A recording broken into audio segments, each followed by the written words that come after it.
Hello everyone. आज हम sectors of Indian economy का सेकंड पार्ट करेंगे। नेक्स्ट टॉपिक है हमारा historical change in sector. Generally, it has been noted from the histories of many now developed countries that at initial stages of development, primary sector was most important sector of economic activity. हमने ये observe किया है कि जो develop country हुई है अभी, उनके इनिशियल स्टेजेस के अंदर जो वो डेवलप्ड हो रही थी, डेवलपिंग थी, उसके इनिशियल स्टेजेस में जो प्राइमरी सेक्टर्स था, मीन्स जो नेचर से रिलेटेड जो सेक्टर था, वो बहुत ज़्यादा इम्पोर्टेंट सेक्टर था उनकी इकोनॉमी के लिए. As the method of farming changed and agriculture sector began to prosper, it produced much more food than before. और जब फार्मिंग चेंज हुई, फार्मिंग सेक्टर के अंदर जब डेवलपमेंट हुई, अलग अलग एग्रीकल्चर मेथड यूज़ किए गए, तो जिस वजह से जो एग्रीकल्चर है वो प्रॉस्पर हुई, बहुत ज़्यादा उभर के आई और इतना ज़्यादा फूड भी प्रोड्यूस हुआ जो जितना पहले नहीं होता था. Many people could now take up other activity. और अब उस इतना ज़्यादा फूड प्रोड्यूस हो रहा था, उसकी वजह से बहुत सारे लोग फूड से रिलेटेड अदर एक्टिविटीज़ भी स्टार्ट करने लग गए. There were increasing number of craft person and trader. और इस वजह से क्राफ्ट पर्सन और ट्रेडर की संख्या भी बढ़ गई. Buying and selling activity increase many time. और ये जो बेचने और ख़रीदने की जो एक्टिविटीज़ थी वो भी बहुत ज़्यादा इंक्रीज हुई. Beside there are also transporters, administrators, army etcetera. और वहाँ पे ट्रांसपोर्टर्स भी थे, एडमिनिस्ट्रेटर भी थे, आर्मी भी थी, ये चीज़ें भी वहाँ पे आई. However at this stage most of the good produce were natural products. लेकिन यहाँ जो गुड्स प्रोड्यूस हो रहे थे उस टाइम पे, वो ज़्यादातर नेचुरल प्रोडक्ट्स ही यूज़ हो रहे थे, क्योंकि प्राइमरी सेक्टर के अंदर डेवलपमेंट हुई थी. तो प्राइमरी सेक्टर के अंदर जो गुड्स प्रोड्यूस हो रहे हैं वो ज़्यादा होंगे. Most people were also employed in this sector. और बहुत ज़्यादा लोग भी इसी सेक्टर के अंदर हमें एम्प्लॉयमेंट देखने को मिल रही थी.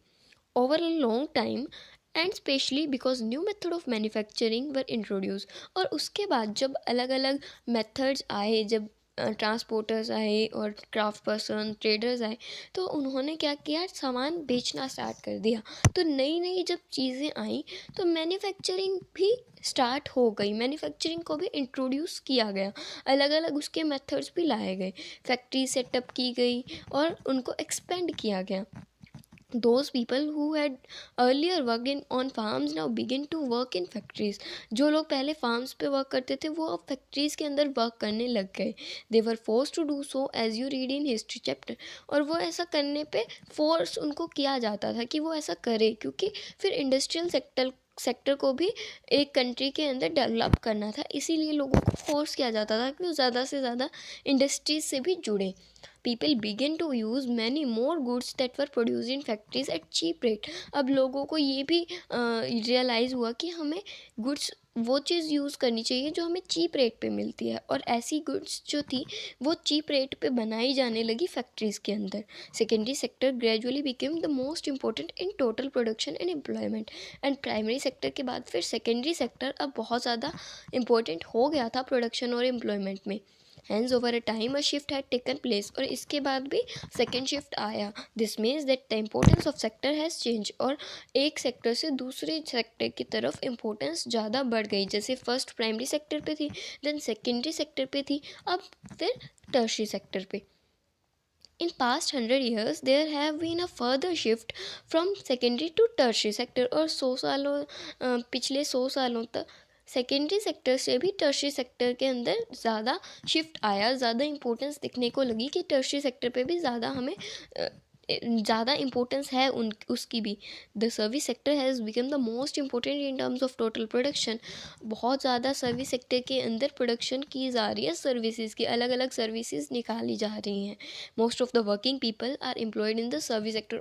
बहुत ज़्यादा वर्किंग पीपल भी यहीं पे ही एम्प्लॉयड हैं सर्विस सेक्टर के अंदर. ये हम बात कर रहे हैं जो अभी डेवलप्ड कंट्रीज़ हैं उनकी. This is journal pattern observed in developed countries. ये बहुत ज़्यादा जर्नल पैटर्न दिखाई देता है, सिमिलर ही दिखाई देता है हर एक कंट्री के अंदर, डेवलप्ड कंट्री के अंदर. ठीक है. What is the total production and employment in 3 sectors in India.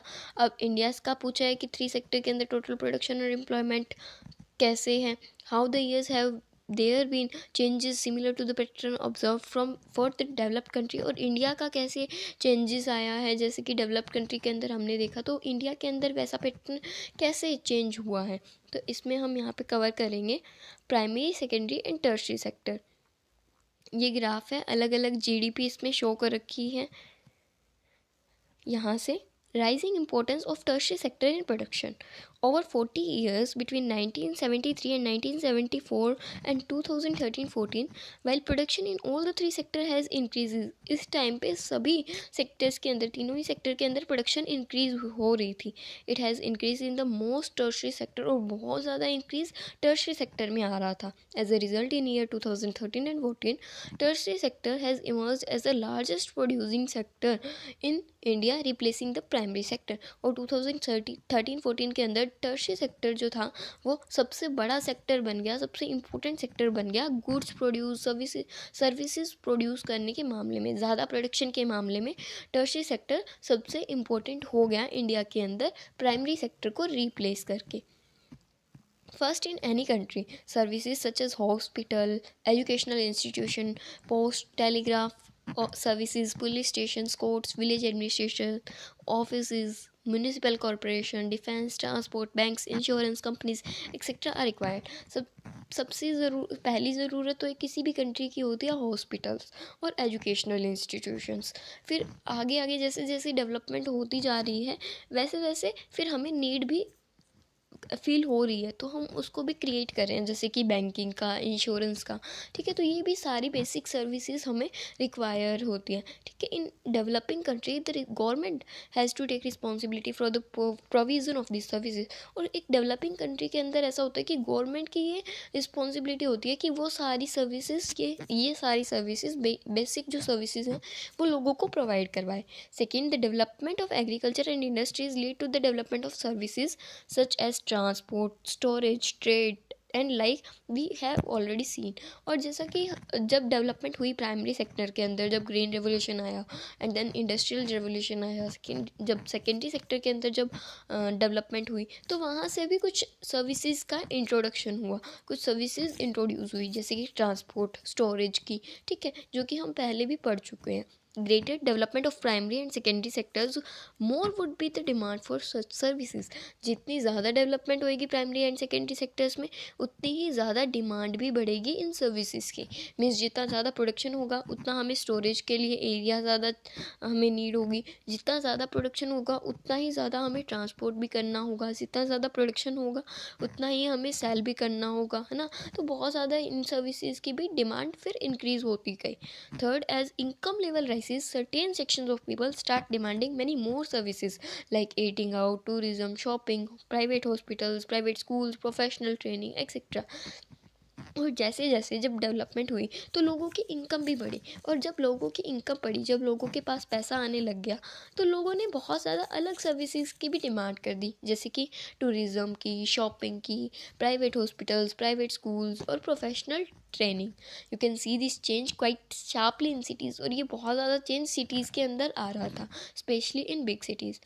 Fourth, over the past decades or so, certain new services such as those based on information and communication technology have become important and essential. और कुछ past decades के अंदर जो information technology, communication के अंदर जो services introduce हो रही हैं वो भी हमारे लिए बहुत ज़्यादा important और essential बनती जा रही है, तो उसके अंदर भी बहुत ज़्यादा employment हो रही है। इस वजह से भी service sector इम्पोर्टेंस है, उसकी इम्पोर्टेंस है। The production of these services has been rising rapidly, और इन सर्विसेज की भी बहुत ज़्यादा डिमांड हो रही है, ये भी बहुत ज़्यादा राइज हो रही है। In chapter 4 we shall see the example of new services and the reason for their expansion. Chapter 4 के अंदर थोड़ा आगे पढ़ेंगे। However you must remember that not all the service sector is growing equally well. ऐसा हमने पढ़ा और हमें याद भी रखना है ये चीज़ कि सभी सर्विस सेक्टर के अंदर जितनी भी सर्विसेज है वो इक्वली ग्रो नहीं हो रही थी, इक्वली ही डेवलप नहीं हो रही थी। Service sector in India employ many different kinds of people. जो सर्विस सेक्टर था इंडिया का वो अलग अलग लोगों को एम्प्लॉय कर रहा था। मीन्स वहाँ पे स्किल लेबर भी थे और अनस्किल्ड लेबर भी थे। At one end point there is a limited number of services. कुछ जो सर्विसेज थी वहाँ पे कम लोगों की और हाईली स्किल्ड एजुकेटेड वर्कर्स की रिक्वायरमेंट थी, और कुछ एक सर्विसेज ऐसी थी जहाँ पे स्मॉल शॉपकीपर्स की रिक्वायरमेंट थी, रिपेयर पर्सनस की, मीन्स जो अनस्किल्ड हैं, जो एजुकेटेड नहीं है, ऐसे लोगों की भी वहाँ पे रिक्वायरमेंट थी। तो ये दोनों को ही एम्प्लॉय कर रहा था, मीन्स स्किल्ड को भी, एजुकेशनल को भी और अनएजुकेटेड को भी ये एम्प्लॉय कर रहा था। तो इस वजह से भी ये इम्पोर्टेंट है, क्योंकि ये इक्वली लोगों को अपॉर्चुनिटी दे रहा है। ठीक है, these people barely manage to earn a living and yet they perform these services because no alternative opportunity for work are available to them। ये लोग ये सारे काम क्यों कर रहे थे, जो अनएम्प्लॉयड वर्कर्स हैं वो ये सारे काम क्यों कर रहे थे, क्योंकि उनको ये चीज़ें एक अपॉर्चुनिटी दे रही थी कि वो अपनी लाइफ को अर्न कर सकते हैं, अपनी लाइफ को चला सकते हैं ईजीली। अगर वो कोई और काम करेंगे तो उनके पास चॉइस नहीं थी उस वक्त में, इसीलिए उन्होंने या तो अपनी ही छोटी छोटी शॉप्स खोल ली, या फिर रिपेयरिंग का काम स्टार्ट कर लिया, या फिर कुछ अलग इंस्टीट्यूशंस में वो जुड़ गए। ठीक है, hence only a part of this sector is growing in importance. और अभी भी इसका पार्ट ग्रो हो रहा है। Where are most of people employed, कहाँ पे एम्प्लॉय है। Graph 2 represent percentage share of 3 sectors in GDP। 2 show करता है कि परसेंटेज कितना है GDP के अंदर। Now you can directly see the changing importance of 3 sectors over 40 year. Why did not similar shift out of primary sector happen in case of employment. Primary sector के अंदर ये देखिए आप बहुत ज़्यादा से ज़्यादा लोग एम्प्लॉय हैं। ठीक है, it is because not enough jobs were created in secondary and tertiary sector. पहले ये क्यों था, प्राइमरी सेक्टर में ज़्यादा लोग एम्प्लॉयमेंट क्यों थे, क्योंकि टर्शरी और सेकेंडरी सेक्टर्स में इतनी ज़्यादा जो जॉब्स थी वो नहीं थी। पहले जब प्राइमरी सेक्टर डेवलप हो रहा था तो उस टाइम पे प्राइमरी सेक्टर पे ज़्यादा जॉब्स थी, लेकिन टर्शरी और सेकेंडरी सेक्टर पे इतनी ज़्यादा जॉब नहीं थी। Even to the industrial output और the production of good went up more than 9 time during the period. Employment industries went up around 3 times. और जब इंडस्ट्रियल आउटपुट बढ़ा, जब प्रोडक्शन बढ़ी गुड्स की, तो जो एम्प्लॉयमेंट था वो सिर्फ 3 ही टाइम, मतलब 3 गुना ही हो पाया। हालांकि प्रोडक्शन तो 9 गुना बढ़ा था, लेकिन एम्प्लॉयमेंट सिर्फ 3 गुना ही ज़्यादा की गई इंडस्ट्रियल सेक्टर में। ठीक है, the same applies to the tertiary sector as well. और ऐसा ही जब टर्शरी सेक्टर की डेवलपमेंट हो रही थी तो वहाँ पे हुआ। While production in the service sector rose by 14 time. और सर्विस सेक्टर के अंदर 14 टाइम, 14 गुना एम्प्लॉयमेंट बढ़ी। ठीक है, As a result, more than half of the workers in the country are working in primary sector।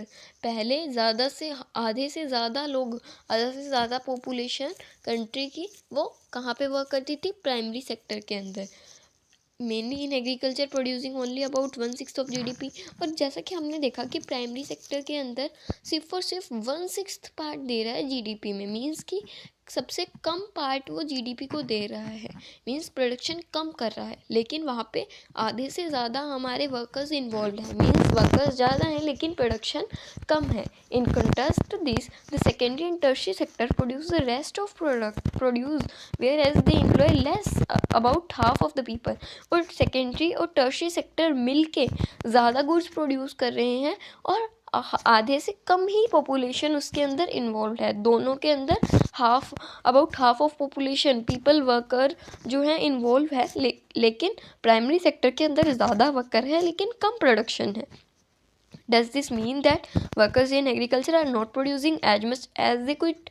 इसका मतलब ये हुआ कि एग्रीकल्चर जो वर्कर्स हैं वो इतना ज़्यादा प्रोड्यूस नहीं कर रहे हैं जितना वो कर सकते हैं, मीन्स उनकी एफिशिएंसी से कम वो प्रोडक्शन कर रहे हैं। ठीक है, but it means is that there are more people in agriculture than is necessary. जितने ज़्यादा ज़रूरत है उनसे ज़्यादा वर्कर्स वहाँ पे इन्वॉल्व है, कहाँ पे, एग्रीकल्चर सेक्टर में। So even if you move a few people out, production will not be affected. और अगर हम ये बात करें कि अगर कुछ लोगों को वहाँ से निकाल दें तो प्रोडक्शन पे कोई असर नहीं होगा, मीन्स अगर कुछ लोगों को हमने हटा दिया तो प्रोडक्शन तो उतनी ही रहेगी, क्योंकि ऑलरेडी वर्कर्स ज़्यादा है, प्रोडक्शन कम हो रही है। तो हम अगर वर्कर्स को निकाल लेंगे तो प्रोडक्शन तो उतनी होगी, है ना। In other words, workers in agriculture sector are underemployed. इसीलिए हम बोलते हैं कि वर्कर्स, एग्रीकल्चर सेक्टर में जो वर्कर्स है वो अंडर एम्प्लॉयड है। अंडर एम्प्लॉयड का मतलब एम्प्लॉयड तो है, दिख तो रहा है कि वो एम्प्लॉयड है, वो काम कर रहे हैं, लेकिन उनका काम जीडीपी में कोई भी इनकम क्रिएट नहीं कर रहा है, ठीक है। For instant, take the case of a small farmer Lakshmi owning about 2 hectares of unirrigated land dependent only on rain, growing crops like jowar and अरहर। लक्ष्मी की कहानी ले लेते हैं हम, जो अनइरिगेटेड लैंड पे डिपेंडेंट है, सिर्फ वो बारिश पे डिपेंड रहती है अपनी क्रॉप को ग्रो करने के लिए, और वो ज्वार और अरहर ग्रो करती है। All 5 members of her family works in a plot through out the year. और जो 5 मेंबर है उसकी फैमिली में, वो पाँचों के पाँचों उसी प्लॉट पे काम करते हैं, मीन्स उसी 2 हेक्टेयर पे काम करते हैं। They have now nowhere else to go for work. उनके पास कोई भी ऐसी जगह नहीं है जहाँ पे वो काम के लिए जा सके। You will see that everyone is working, no one remains ideal. आपने यहाँ पे देखा कि सभी काम कर रहे हैं, कोई भी खाली नहीं रह रहा है, लेकिन but in actual their labour effect get divided. वहाँ पे उनकी लेबर एफर्ट जो है वो डिवाइड हो रहे हैं। Each one is doing some work but no one is fully employed. कुछ ना कुछ, कोई ना कोई काम कर रहा है, लेकिन फुल्ली एम्प्लॉयड वो नहीं है। This is the situation of under employment. और यही सिचुएशन को हम बोल देते हैं अंडर एम्प्लॉयमेंट। जब हमें लोग दिख तो रहे हो कि वो वर्क कर रहे हैं, लेकिन वो अपनी वर्क पावर से, अपनी पोटेंशियल से कम वर्क कर रहे हो, तो उस काइंड ऑफ अनएम्प्लॉयमेंट को हम बोलते हैं under employment. This kind of underemployment is hidden in contrast to someone who does not have a job, is clearly visible to as unemployment. Hence, it is also called disguised unemployment। और ऐसी unemployment को हम बोलते हैं disguised unemployment। Means इसको underemployment भी बोला जाता है और disguised unemployment भी बोला जाता है। Now, supposing a landlord Shukram comes and hire one of 2 members of the family to work on his land।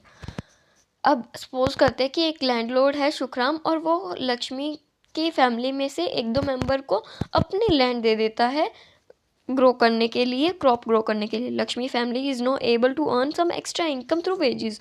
और अब लक्ष्मी की फैमिली कुछ एक्स्ट्रा इनकम भी जनरेट कर पा रही है वेजेस से। Since you do not need 5 people to look after that small plot, 2 people moving out and does not affect production. और अब 5 लोगों को सिर्फ एक ही प्लॉट पे काम नहीं करना पड़ता, 2 लोग अगर मूव आउट हो गए तो प्रोडक्शन पे कोई इफेक्ट नहीं पड़ रहा। In the above example 2 people may move to work in a factory, once again the earning of the family would increase। और अगर ये 2 एग्रीकल्चर सेक्टर की बजाय अगर इंडस्ट्रियल सेक्टर में भी जाएंगे तो इनकी जो फैमिली इनकम है वो इंक्रीज ही होगी। They would also continue to produce as much from their land. और वो उतना ही प्रोड्यूस कर पाएंगे जितना वो अपनी लैंड से पहले कर पा रहे हैं। There are lakhs of farmer like Lakshmi in India. और इंडिया के अंदर ऐसे बहुत सारे फार्मर हैं लक्ष्मी की तरह, जो पूरी फैमिली ही एग्रीकल्चर पे डिपेंडेंट है। This means that even if we remove a lot of people from the agriculture sector, provide with proper work elsewhere, agriculture production will not suffer। इसका मतलब ये हुआ कि अगर हम एग्रीकल्चर सेक्टर में बहुत सारे लोगों को निकाल दें तो हमारी एग्रीकल्चरल प्रोडक्शन पे कोई सफ़र नहीं करेगी। वो मीन्स प्रोडक्शन कम नहीं होगी, लेकिन उन लोगों को अच्छा काम मिल जाएगा, उन लोगों की इनकम में इंक्रीज होगी। The income of people who take up other work would increase the total family income. और ये टोटल फैमिली की जो इनकम है वो इंक्रीज कर देगा। This under employment can also happen in other sector. और ये अंडर एम्प्लॉयमेंट कुछ अलग सेक्टर्स में भी हो सकती है। For example, there are thousand of casual worker in the service sector in urban areas who search for daily employment. जैसे कि कैजुअल वर्कर्स जो हैं वो सर्विस सेक्टर में एम्प्लॉयड हैं अर्बन एरिया के अंदर, और वो डेली एम्प्लॉयमेंट के लिए सर्च करते हैं। They are employed on as painter, plumber, repair persons और अदर डूइंग ओड जॉब्स। वो हो सकते हैं, पेंटर भी हो सकते हैं, प्लम्बर भी हो सकते हैं, रिपेयर पर्सनस भी हो सकते हैं, और कुछ ओड जॉब करने वाले लोग भी हो सकते हैं। Many of them do not find work every day. और ऐसे कुछ होते हैं जिनको रोज़ काम नहीं मिलता, कभी कभी काम होता है उनके पास और कभी कभी होता भी नहीं है। Similarly we see other people of the service sector on street pushing a cart, selling something where they may spend the whole day but earn very little. और ऐसे ही हम देखते हैं कि सर्विस सेक्टर में ऐसे लोग भी एम्प्लॉयमेंट जो स्ट्रीट पे अपनी कार्ट पुश करके और कुछ ना कुछ बेच रहे होते हैं, वो अपना पूरा दिन दे देते हैं, लेकिन वो कम ही कमा पाते हैं। They are doing this work because they do not have better opportunity. और वो ऐसा इसलिए करते हैं क्योंकि उनके पास कोई और अपॉर्चुनिटी नहीं है, कोई अच्छी अपॉर्चुनिटी नहीं है। आज के लिए इतना ही। आगे का टॉपिक हम नेक्स्ट वीडियो में कवर करेंगे। Thank you so much.